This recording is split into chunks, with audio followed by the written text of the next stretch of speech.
മുല്ലപ്പെരിയാർ ഭീതി വീണ്ടും ശക്തമാകുന്നു. അവകാശവാദങ്ങൾ വീണ്ടും ശക്തമാക്കി തമിഴ്നാട് സർക്കാർ. ഡാമിന്റെ ഉയരം ഉയർത്തണമെന്നും പുതിയ ഡാം നിർമ്മിക്കരുതെന്നും തമിഴ്നാട് സർക്കാരിന്റെ വാദം. വ്യക്തമായ തെളിവുകൾ നൽകാനാകാതെ കേരള സർക്കാർ.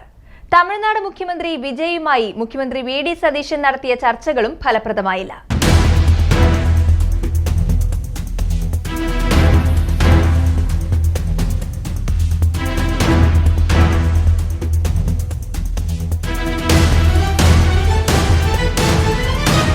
മുല്ലപ്പെരിയാർ വിഷയത്തിൽ തമിഴ്നാട് നടത്തുന്ന ആസൂത്രിത നീക്കങ്ങളെ പ്രതിരോധിക്കാനാവാതെ കേരളം പകച്ചു നിൽക്കുന്നു. മുല്ലപ്പെരിയാറിന് പുറമെ കേരളത്തിലെ മറ്റ് 8 ഡാമുകളിൽ നിന്നും തമിഴ്നാട് വെള്ളം കൊണ്ടുപോകുന്നുണ്ട്. എന്നാൽ ഈ വിധത്തിൽ ജലമെടുക്കുന്നത് സംബന്ധിച്ച് ശാസ്ത്രീയമായ കണക്കുകൾ ഇപ്പോഴും കേരള സർക്കാരിന് മുന്നിൽ ഇല്ല എന്നതാണ് യാഥാർത്ഥ്യം. മുല്ലപ്പെരിയാറിന്റെ ബലക്ഷയം സംബന്ധിച്ച ഭീതികൾ മധ്യകേരളത്തിൽ അതിശക്തമായി നിലനിൽക്കുന്നുണ്ട്. ജനങ്ങളുടെ ആശങ്കകളെ ചൂഷണം ചെയ്ത് അതുവഴി രാഷ്ട്രീയ നേട്ടം കൊയ്യാനുള്ള നീക്കമാണ് വിവിധ രാഷ്ട്രീയ കക്ഷികൾ നടത്തിവരുന്നത്. ഓരോ തെരഞ്ഞെടുപ്പ് വേളകളിലും പലവിധ വാഗ്ദാനങ്ങൾ ഇവർ നടത്തും. അധികാരം കിട്ടിക്കഴിഞ്ഞാൽ അതെല്ലാം വിസ്മരിക്കുകയും ചെയ്യും. അധികാരത്തിൽ വന്നു കഴിഞ്ഞാൽ മുല്ലപ്പെരിയാർ തർക്കം രമ്യമായി പരിഹരിക്കുമെന്ന ഉറപ്പാണ് കേരള കോൺഗ്രസ് ജോസഫ് വിഭാഗവും മറ്റ് UDF നേതാക്കളും ആവർത്തിച്ചിരുന്നത്. അധികാരത്തിലേറിയ ശേഷം അതിനെക്കുറിച്ച് മിണ്ടുന്നില്ലെന്ന് മാത്രമല്ല, തമിഴ്നാട് സർക്കാരുകളുടെ നീക്കങ്ങളെ ഔദ്യോഗികമായി പ്രതിരോധിക്കാൻ പോലും കേരള സർക്കാരിന് കഴിയുന്നില്ല. വി.ഡി. സതീശൻ തമിഴ്നാട്ടിൽ സൗഹൃദ സന്ദർശനം നടത്തിയെങ്കിലും അതുകൊണ്ടൊന്നും ഒരു ഫലവും ഉണ്ടായിട്ടില്ല. ഫലത്തിൽ തമിഴ്നാട് മുഖ്യമന്ത്രി വിജയ് മുന്നോട്ട് വെച്ച വാദങ്ങൾക്ക് മറുപടി നൽകാനോ കേരളത്തിന്റെ ആവശ്യങ്ങൾ ശക്തമായി ഉന്നയിക്കാനോ മുഖ്യമന്ത്രി വി.ഡി. സതീശന് കഴിഞ്ഞില്ല എന്ന ആരോപണവും ശക്തമാണ്. വൈകാരികതയല്ല, വ്യക്തമായ തെളിവുകളാണ് അനിവാര്യം. ആ വിധം തെളിവുകളോടെ നിയമപോരാട്ടം നടത്താനും കേരളത്തിന് കഴിയുന്നില്ല. യഥാർത്ഥത്തിൽ മുഖ്യമന്ത്രി വിജയുടെ തന്ത്രപരമായ നീക്കങ്ങൾക്ക് മുന്നിൽ പകച്ചു നിൽക്കുകയാണ് വി.ഡി. സതീശൻ സർക്കാർ എന്ന് പറയേണ്ടതായി വരും. കേരളവും തമിഴ്നാടും തമ്മിലുള്ള നിയമ പോരാട്ട വേളകളിൽ ഇത് സംബന്ധിച്ച ശാസ്ത്രീയമായ തെളിവുകൾ മുന്നോട്ട് വെക്കാനും കേരളത്തിന് ഇതുവരെ കഴിഞ്ഞിട്ടില്ല. മുല്ലപ്പെരിയാർ ഡാമിന് ബലക്ഷയമില്ല എന്നും അതുകൊണ്ട് തന്നെ പുതിയ ഡാം നിർമ്മിക്കേണ്ടതില്ല എന്നുമാണ് തമിഴ്നാട് സർക്കാർ മുന്നോട്ട് വെക്കുന്ന പ്രധാന വാദമുഖം. കൂടാതെ മുല്ലപ്പെരിയാർ ഡാമിന്റെ ഉയരം കൂട്ടണമെന്നും അതുവഴി കൂടുതൽ ജലം സംഭരിക്കണമെന്നുമുള്ള വാദഗതികളും തമിഴ്നാട് സർക്കാർ ഉയർത്തുന്നുണ്ട്. എന്നാൽ അതിനെ ലംഘിക്കാനുള്ള വ്യക്തമായ കണക്കുകൾ നീതിപീഠത്തിന് മുന്നിൽ സമർപ്പിക്കാനാകട്ടെ കേരള സർക്കാരിന് കഴിഞ്ഞതേയില്ല. തുടർന്നാണ് മുല്ലപ്പെരിയാർ തർക്കത്തിൽ കേരളത്തിന്റെ വാദഗതികൾ സുപ്രീം കോടതി തള്ളിയത്.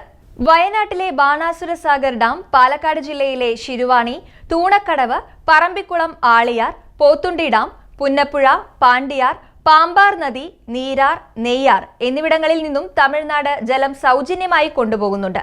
ഇതിനു പുറമെയാണ് അന്തർ സംസ്ഥാന തർക്കം എന്ന നിലയിൽ മുല്ലപ്പെരിയാർ ചർച്ചകളിൽ തമിഴ്നാട് സ്വന്തം ആവശ്യം കടുപ്പിക്കുന്നത്.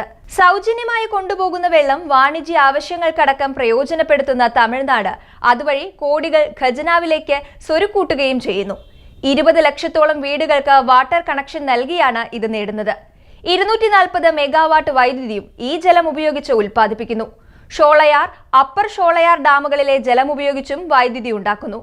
കമ്പം ലോവർ ക്യാമ്പിൽ ഉൽപ്പാദിപ്പിക്കുന്ന വൈദ്യുതിക്ക് മാത്രമേ കേരളത്തിന് ചെറിയ തോതിൽ പണം ലഭിക്കുന്നുള്ളൂ.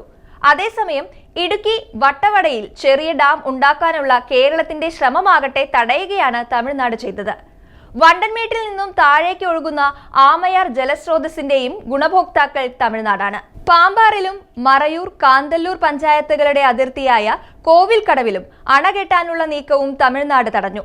പറമ്പിക്കുളം, ആളിയാർ കരാർ 3 പതിറ്റാണ്ടായി പുതുക്കിയിട്ടില്ല. മുല്ലപ്പെരിയാറിന്റെ കാര്യത്തിൽ അയൽ സംസ്ഥാനവുമായുള്ള നിയമയുദ്ധത്തിൽ ജയിക്കാനുള്ള ഒരു വഴിയും കേരളം ഇന്നേ വരെ തേടിയിട്ടില്ല എന്നതും ഞെട്ടിക്കുന്നതാണ്. അണക്കെട്ടിന് ബലക്ഷയമുണ്ടെന്ന് കാണിക്കാൻ റൂർക്കി, ഡൽഹി ITIകളെ കൊണ്ട് കേരളം പഠന റിപ്പോർട്ടുകൾ ഉണ്ടാക്കുക മാത്രമാണ് കേരളം ചെയ്തത്. കോടതിയുടെ അനുമതിയില്ലാതെ ഉണ്ടാക്കിയ ഈ റിപ്പോർട്ടുകൾ സുപ്രീം കോടതി തള്ളുകയും ചെയ്തു. അന്തർ സംസ്ഥാന വിഷയത്തിൽ കേരള നിയമസഭ പാസാക്കിയ ബില്ലും സുപ്രീം കോടതിയിൽ നിലം തൊട്ടില്ല. ഇതിനു പുറമെ ഒരു ബംഗാളി വിദഗ്ധൻ ഉൾപ്പെട്ട 3 അംഗ സമിതിയെ കൊണ്ട് നടത്തിച്ച പഠനവും പാളി. കേരള ഫോറസ്റ്റ് റിസർച്ച് ഇൻസ്റ്റിറ്റ്യൂട്ടിന്റെ പഠനം അതേപടി പകർത്തിയ റിപ്പോർട്ട് അംഗീകരിക്കപ്പെട്ടില്ല. നിയമവിദഗ്ധനായ ജസ്റ്റിസ് KT തോമസ് സാങ്കേതിക വിദഗ്ധനെ പോലെ മുല്ലപ്പെരിയാറിന് ബലക്ഷയം ഇല്ലെന്നുകൂടി വാദിച്ചതും കേരളത്തിന് വലിയ തിരിച്ചടിയായി. മധുര, തേനി ജില്ലകൾക്കകത്ത് 30ഓളം ചെറിയ ഡാമുകളുണ്ട്. അവിടെ ജലം സംഭരിക്കാം എന്നിരിക്കെയാണ് മുല്ലപ്പെരിയാറിന്റെ ഉയരം വീണ്ടും ഉയർത്തണമെന്ന് തമിഴ്നാട് ആവശ്യപ്പെടുന്നത്. ഡാമിന് ബലക്ഷയം ഇല്ല എന്ന് വിശ്വസിക്കാനാണ് നമുക്കിഷ്ടം. അത് അങ്ങനെ തന്നെ ആവുകയും ചെയ്യട്ടെ. അതേസമയം സുരക്ഷിത മാർഗങ്ങൾ കൈക്കൊള്ളുക എന്നതും അതിപ്രധാനമാണ്. എന്തെങ്കിലും ദുരന്തമുണ്ടായി കണ്ണുനീർ വാർക്കുന്നതിലും പ്രധാനമാണിത്. അതുകൊണ്ട് തന്നെ മുല്ലപ്പെരിയാർ വിഷയങ്ങൾ രമ്യമായി പരിഹരിച്ചേ മതിയാകൂ. അതിന് പഴുതടച്ച നിയമപരമായ പോരാട്ടങ്ങളും ആരോഗ്യകരമായ ഉഭയകക്ഷി ചർച്ചകളും അനിവാര്യമാണ്. അതിനുള്ള ഇച്ഛാശക്തിയും നേതൃപാടവും കേരള സർക്കാർ പ്രകടിപ്പിക്കുമോ എന്ന ചോദ്യമാണ് വിവിധ കോണുകളിൽ നിന്നും ഇപ്പോൾ ശക്തമായി ഉയരുന്നത്.